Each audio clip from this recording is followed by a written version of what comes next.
Kemudian selanjutnya kita akan mengajukan akreditasi untuk jurnal, mengisi evaluasi diri.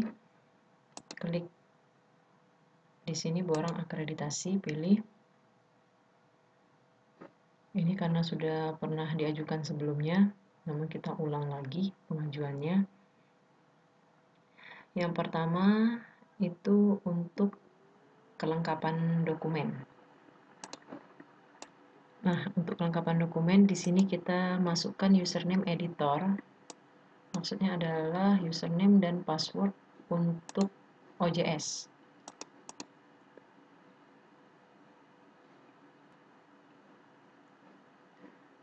Ini kita masukkan username dan password untuk OJS, untuk editor di OJS. Misalnya ini kita masukkan akun jurnal manajernya, karena jurnal manajernya juga terdapat untuk akun editor, atau sebaiknya kasih user dan password yang memang benar-benar khusus untuk editor. Kalau belum ada, kita buatkan khusus akun untuk editor. Kalau sudah diisi, nanti ini disimpan dan lanjutkan. Setelah kelengkapan dokumen, kemudian kita isi evaluasi diri. Nah, yang pertama untuk penamaan jurnal ilmiah. Detail-detail dari skor dan penjelasan ini sebenarnya juga sudah ada di pedoman akreditasi. Jadi sebelum mengisi ada baiknya dibaca dulu untuk setiap poin-poin.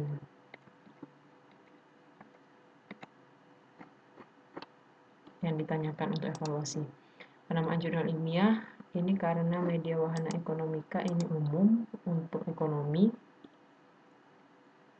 tidak spesifik salah satu bidang ilmu, maka kita isi cukup spesifik tetapi meluas mencakup bidang ilmu. Simpan dan lanjutkan. Oh ya, sebelumnya untuk mengisi evaluasi pengalaman kami itu isiannya kalau kita mau merubah ke nilai yang lebih kecil, skor yang lebih kecil itu bisa. Tetapi kalau mau mengubah ke skor yang lebih besar, setiap kita edit, simpan dan lanjutkan, dia balik lagi ke isian yang skornya lebih kecil. Jadi baiknya benar-benar kita isi serius. Jadi tidak ganti-ganti lagi. Kemudian peranata penerbit, ini belum ada organisasi ilmiah, berarti perguruan tinggi. Simpan dan lanjutkan. Kemudian penyuntingan dan manajemen jurnal, pelibatan mitra bestari. Ini berkualifikasi internasional, nasional, setempat, atau tidak melibatkan mitra bestari. Maka dari itu, kalau mengejar skor 5 itu susah, kita harus kejar skor yang 3 ini. Kita lihat misalnya untuk reviewernya atau mitra bestari, itu sebaiknya ada dari jurnal luar. Dari universitas luar, di luar Palembang. Nah, kali ini kan sayang, reviewernya cuman dari Universitas Palembang saja, belum ditambahkan dari universitas luar selain di Palembang. Ini nanti ditambahkan saja ini. Jadi saya isi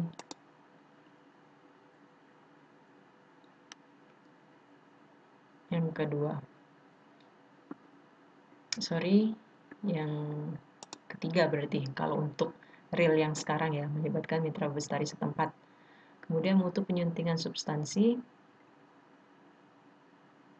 isi yang kedua.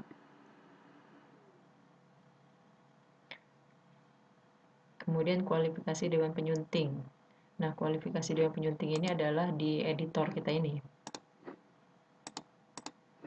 Apakah lebih dari 50% penyunting sudah pernah menulis artikel di jurnal ilmiah internasional?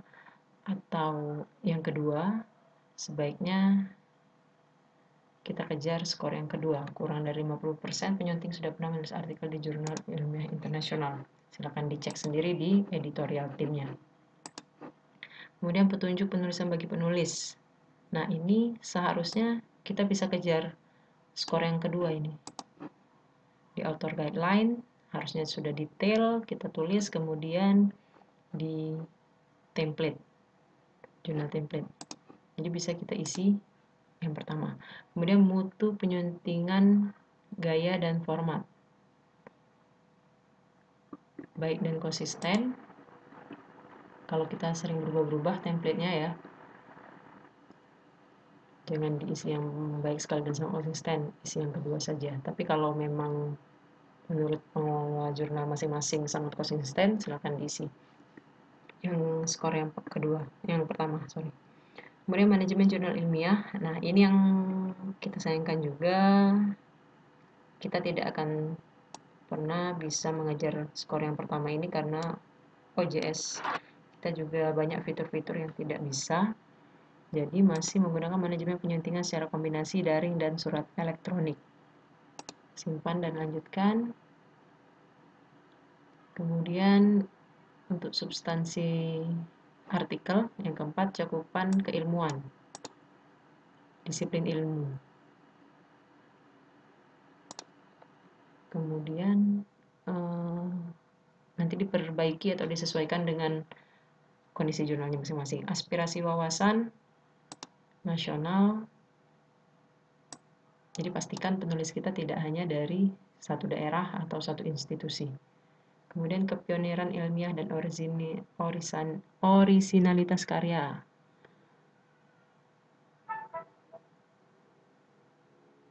Oke, kalau PD isi yang kedua. Kemudian makna sumbangan bagi kemajuan ilmu, isi yang nyata, dampak ilmiahnya.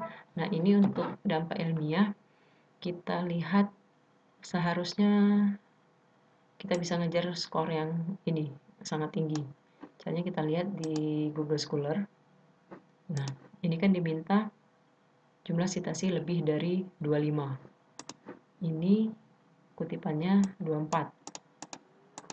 Oke, berarti isi tinggi ya, 11-25. Kemudian nisbah sumber acuan primer berbanding acuan sumber lainnya.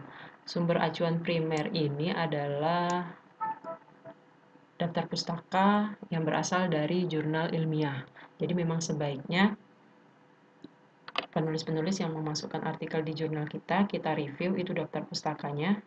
Jangan terlalu banyak daftar pustaka yang berupa buku atau buku itu sumber acuan primer nggak ya? Spontan saya soalnya sumber acuan primer itu jurnal ilmiah terbaru. Nah, ini kita isi 40-80% misalnya. Kemudian derajat kemutahiran pustaka acuan. Seharusnya bisa kita kejar skor yang lebih dari 80%. Ini saya isi yang kedua saja. Kemudian analisis dan sintesis. Jadi relatif ya, tergantung pengelola jurnal. Kalau saya biasanya ngisi yang sainmatika juga dulu rata-rata yang skor yang sedang-sedang. Kemudian penyimpulan boleh sangat baik. Kemudian simpan dan lanjutkan. Gaya penulisan, keefektifan judul artikel, lugas dan informatif, pencantuman nama penulis harusnya lengkap dan konsisten, abstraknya seharusnya bisa kita kejar yang skor ke paling atas.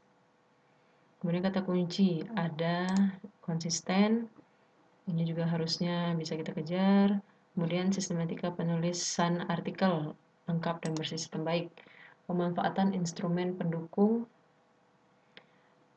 Ini kan di OJS itu ada bagian supplementary material. Kalau belum kita manfaatkan dengan baik, isi yang kedua saja misalnya.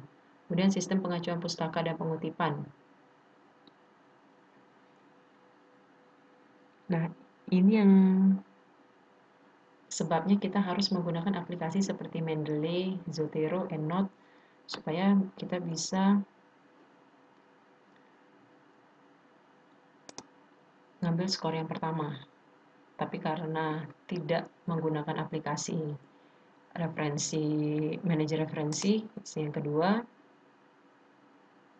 Kemudian penyusunan daftar pustakanya juga sama, penggunaan istilah dan kebahasan berbahasa Indonesia atau berbahasa resmi yang baik dan benar. Simpan dan lanjutkan. Lalu penampilannya, ukuran bidang tulisan A4, tata letak konsisten, tipografi konsisten. Harusnya ini bisa kita kejar skor maksimum. Konsisten, jumlah halaman per volume. Nah, jumlah halaman per volume ini kalau dalam satu volume seperti Ekonomika ini satu volumenya ada 4 edisi, dan seharusnya kalau edisi pertama halamannya 1 sampai 50, maka edisi kedua untuk volume yang sama itu bermula dari halaman 51 ke 100. Misalnya kita lihat untuk volume yang terakhir yang lengkap itu volume 16, jumlah halamannya, kita lihat jumlah halamannya ada berapa. Oke, ini 352. Berarti di posisi yang kedua ini skornya 1. Kemudian desain tampilan laman, website atau sampul berciri khas dan informatif. Simpan dan lanjutkan.